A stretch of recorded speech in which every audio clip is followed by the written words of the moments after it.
세계에서 가장 큰 배들 중 일부는 너무나 거대한 나머지 그 크기를 실감하기 어려울 정도예요.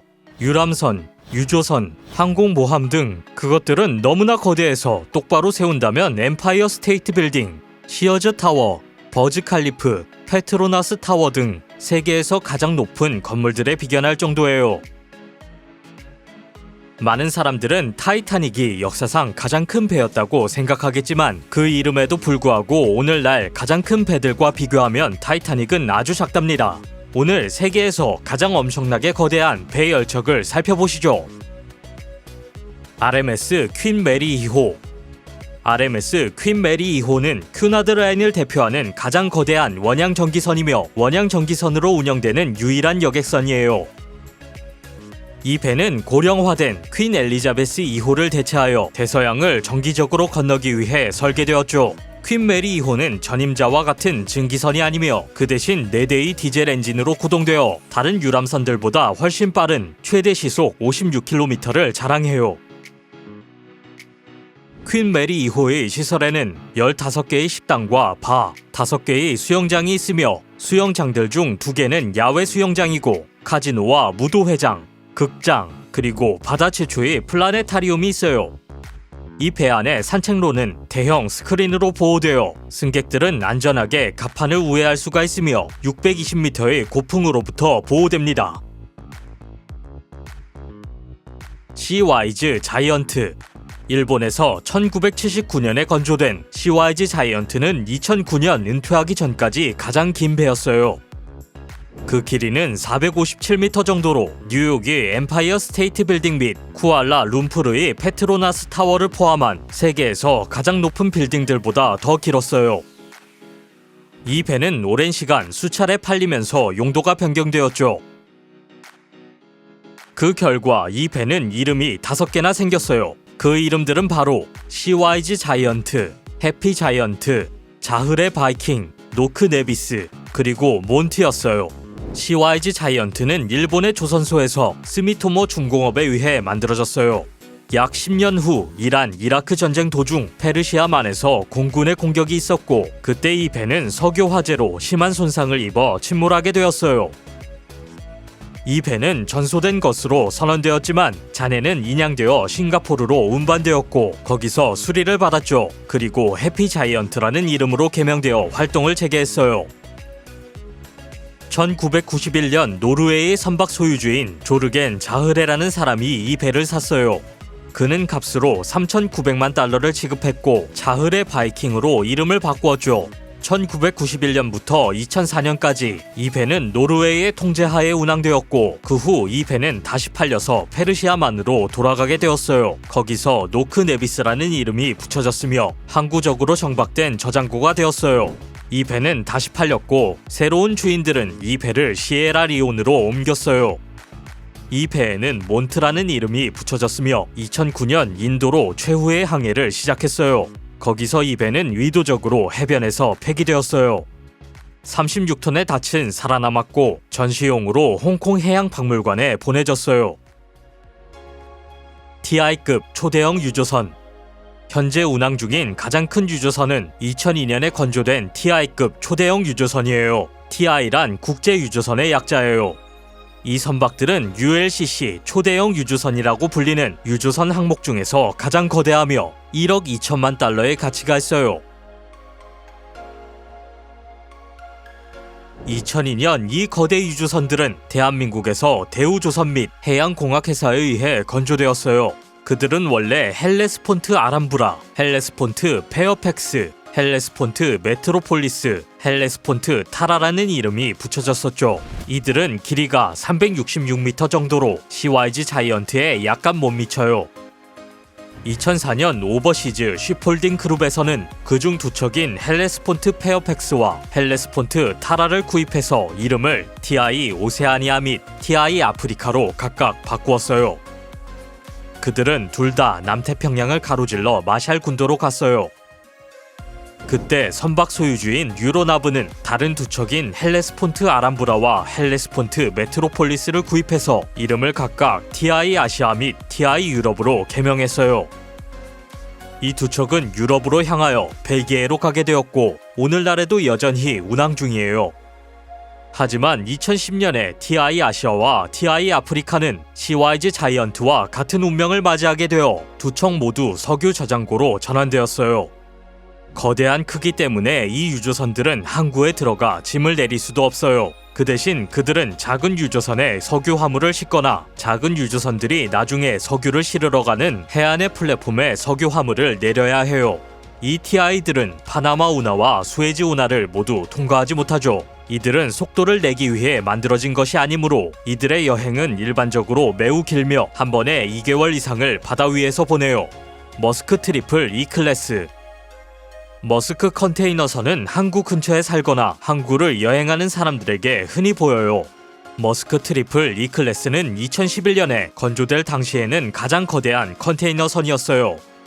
트리플 E클래스에서 세 개의 E는 규모의 경제, 에너지 효율, 환경 친화를 상징해요. 머스크 컨테이너 선박과 그 거대하고 친숙한 로고가 보일 때 여러분은 컨테이너들이 차곡차곡 쌓여 있는 것을 보시게 될 거예요. 23열의 컨테이너들은 선박 너비에 딱 맞게 되어 있으며 10개까지 위로 쌓을 수 있어서 총 18,000개의 컨테이너가 들어가죠. 바다를 항해할 때 이 배는 25.5노트의 속도로 운항하므로 이 유형에서 세계에서 가장 빠른 선박 중 하나예요.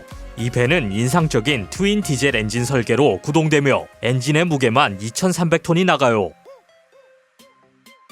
CSCL 글로브. 2014년에 건조된 CSCL 글로브는 머스크 트리플 E클래스를 대신하여 세계에서 가장 큰 컨테이너 선이에요. CSCL 글로브는 대한민국 울산에 있는 현대중공업 조선소에서 건설되는 5개의 동일한 컨테이너 선들 중 최초예요.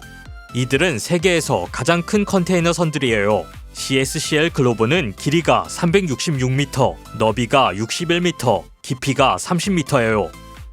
이 대형 컨테이너선은 미식축구 경기장 4개만큼의 크기예요. 18만 4,605톤의 사하중 및 18만 7,541톤의 화물 수송 능력을 갖추고 있죠. 그것은 이 선박이 머스크 트리플 E클래스보다 1000개 이상 더 많은 19,100개의 6m 길이 컨테이너들을 실을 수 있다는 거예요. 이 선박의 추진 시스템에는 현대중공업의 엔진 건조 사업부에서 만든 가장 거대한 최신 2행정식 엔진이 포함되어 그것은 분당 84회전으로 69,720kW의 전력을 생산할 수 있어요. 바다의 오아시스. 이 거대한 호화 유람선은 로열 캐리비안 함대의 일부예요. 이것은 세계 최대의 유람선들 중 하나이며 길이가 366m에 이르고 너비는 66m, 그리고 중량은 22만 5천 톤 이상이에요.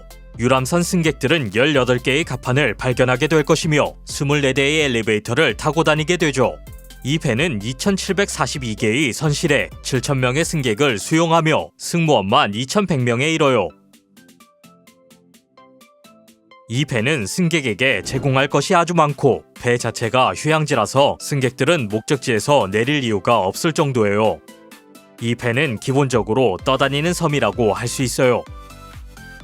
이 놀이공원에는 깊이가 5.5m이며 해상에서 가장 큰 수영장 중의 하나인 멋진 아쿠아 시어터 수영장이 포함된 4개의 수영장, 단풍으로 가득한 센트럴 파크와 등반용 암벽 2개, 월풀 6개가 있어요. 아이스 스케이트장까지 있고 스포츠 코트와 여러 개의 스파, 피트니스 센터 및 영화관도 있어요. 그래도 지루하다면 여러분은 2개의 플로우 라이더 서핑 시뮬레이터 중 한 곳에서 서핑을 할 수 있어요. 모든 활동이 끝나면 승객들은 20명의 셰프와 222명의 요리사들을 갖춘 20개의 레스토랑 중 한 곳에서 식사를 할 수 있어요. 늦은 시간용으로는 11개의 클럽과 바가 있죠. 그리고 잊고 가져오지 않은 물건들이 필요하게 되는 경우를 위해 7개의 소매점이 있어요. 큐맥스 선박. 큐맥스 선박들은 액화 천연가스를 운송하는 탱크 선박이기 때문에 LNG라고도 불리죠. 큐맥스 선박은 2009년 대한민국에서 삼성중공업이 제작했어요. 동시에 제작된 선박은 14척이 있어요. Q는 카타르를 나타내며 맥스는 카타르의 LNG 터미널에 도킹 가능한 최대의 선박 크기임을 나타내요. LNG 운반선 설계로 볼 때 선박의 중심선을 따라 4개 또는 6개의 탱크가 있어 26만 6천 입방미터의 LNG를 수송할 수 있어요. QMAX 유조선의 첫 번째 여행은 그것이 건조된 동년에 완료되었는데 처음으로 수에즈 운하를 통과하여 스페인의 빌바오 항으로 갔어요. 이는 이 목록에 오른 많은 거대 선박들이 하지 못한 일이에요. MV 블루 말린. 선박이 너무 커서 다른 선박들을 운송한다고 상상해보세요. 아직 바다에 나갈 준비가 안 된 선박이나 손상된 군함 또는 거대한 석유 굴착 장치를 수송하려면 거대한 선박이 필요하죠. MV 블루 말린은 2000년에 네덜란드 회사인 도크와이즈가 건조한 HLC 또는 거대 화물 운반선이에요.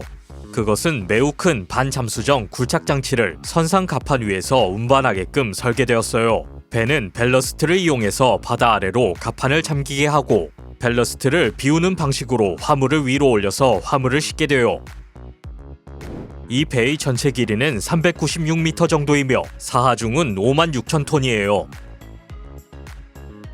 그렇게 무거운 것들을 운반하려면 동력이 많이 필요하며 주 엔진 출력은 12,640kW로 17,160마력으로 변환돼요.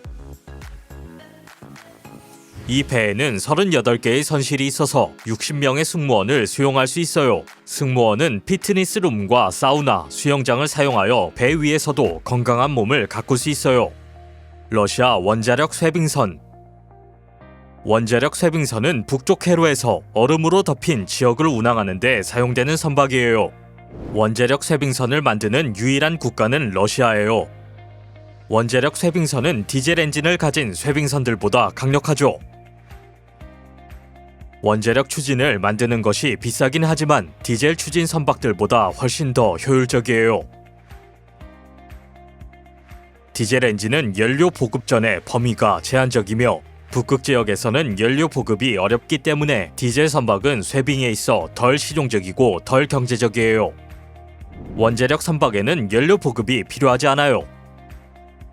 겨울철에 북부 항로에 있는 얼음은 두께가 2m까지 될 수 있고 북극해의 얼음은 최대 2.4m까지 될 수 있어요. 원자력을 이용한 쇄빙선은 그렇게 두꺼운 얼음을 헤치며 시속 34km의 속도로 이동할 수 있어요. 그리고 얼음이 없는 물속에서는 2배 빠른 속도로 갈 수 있죠. 플래닛 솔라. 러시아 원자력 쇄빙선의 상극에 있는 것은 간단하게 플래닛 솔라라고 알려져 있는 MS 투라노르의 플래닛 솔라예요. 그것은 2010년 3월에 복무를 시작한 세계에서 가장 큰 태양 에너지 보트예요. 그것은 2개의 선체를 갖춘 미래적인 외관의 카타마란 스타일 보트예요.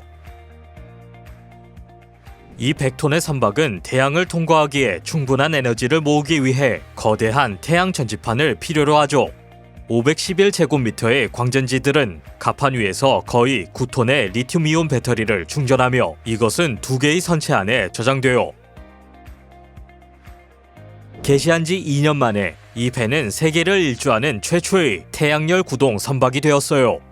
그 목적은 미래를 위한 환경 보호를 위하여 재생 가능 에너지의 중요성에 대한 대중의 인식을 높이고자 하는 것이었어요. 동영상을 재미있게 보셨기를 바래요. 이 거대한 선박들 중 어떤 것이 가장 마음에 드셨나요? 댓글로 알려주세요. 이 동영상이 마음에 드셨다면 구독 버튼을 눌러주시고 알림 버튼을 켜주세요. 그러면 저희가 새 동영상을 낼 때 제일 먼저 보실 수 있어요.